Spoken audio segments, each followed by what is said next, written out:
Hey everyone, and welcome to this explainer. If you're a focused learner trying to cut through the noise and get straight to the facts, you are absolutely in the right place. Today we're taking a massive amount of global market data and distilling it into a clear, actionable local strategy. We're zeroing in on the global PVC market trends for August 2026. As we go through this, I want you to really think about how interconnected these global shifts are and how big macro-level data directly drives your local, micro-level purchasing decisions. It's a fascinating puzzle, so let's get right into it. So all our source material today comes straight from the intelligence gathered by Polymer Bazaar.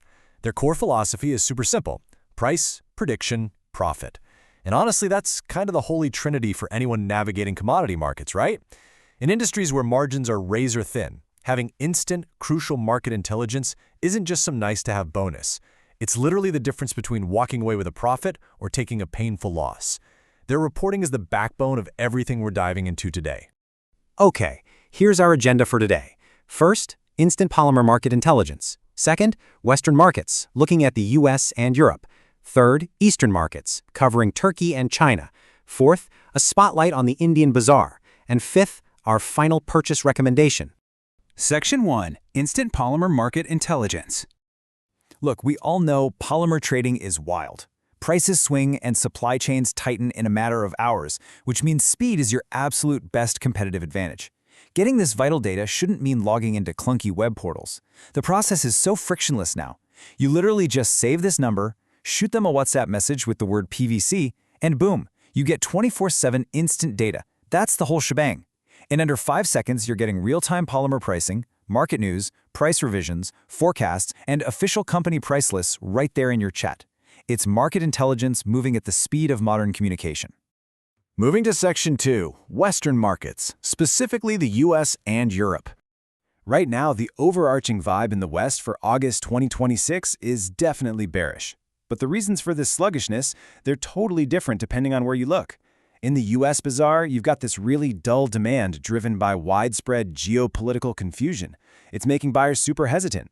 Meanwhile, over in the Europe bazaar, purchases are also weak. But it's structural. Buyers are basically playing a waiting game. They're holding off, waiting for the August ethylene contract price settlement.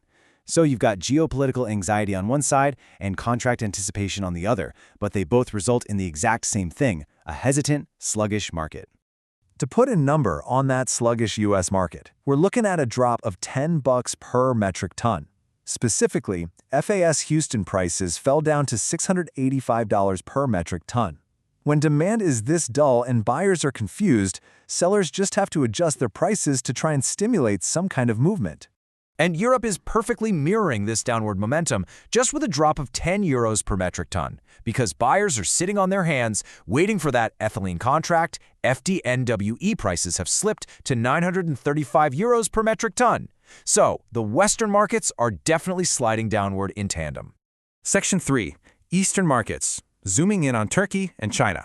Now, unlike the West, the East is a completely different ballgame. It's super mixed and complex. In the Turkey bazaar, retailers actually have plenty of stock on hand. Normally, you'd think that would drive prices down, right? But import offer quotes are actually coming in higher. Over in the Chinese bazaar, that poor demand is just persisting. Buyers are only purchasing strictly on an as-needed basis. And because they're only buying what they absolutely have to, they're using that leverage to negotiate incredibly hard with traders. Because of this, you get a massive anomaly in Turkey. Even though retailers have enough stock, those higher import quotes shove CFR prices up by a stark $30 per metric ton, landing at $810 per metric ton. It's wild, but it's a perfect example of how import dynamics can temporarily completely override local inventory levels. Back over in China, we need to ground ourselves in their current reality. Thanks to that persistent poor demand and those aggressive need-based negotiations we just mentioned, Chinese spot prices are sitting at RMB 4,520 per metric ton. It's a grind over there. The market is fighting for every single transaction. Section 4. Spotlight on the Indian bazaar. Okay, we've seen the bearish West and the really complex East. Now let's funnel all that global macro data down into the micro-reality of India. The very first piece of local data we have to look at is the customs exchange rate. The customs USD to INR exchange rate just saw a reduction of 1 rupee and 15 paise. That brings imports to 96.05 rupees and exports to 94.30 rupees. And for anyone trading internationally, these currency fluctuations, they directly hit the bottom line of every single shipment. Next up, we have the baseline for shipments coming into India. The latest Chinese PVC offers for August 26 shipments are sitting at $790 per metric ton, and that's for CIF Nava Shiva. So even with its own internal sluggish demand, China is effectively setting a very specific price floor for overseas offers entering the Indian market. So what's the local micro-narrative here based on all of this? Well, first, local PVC producers are keeping prices rock stable across all grades, no revisions at all. Second, actual buying interest locally has improved. Third, those import cargoes we just discussed, they've successfully eased up the local supply tightness. And lastly, export offer quotes have actually dropped.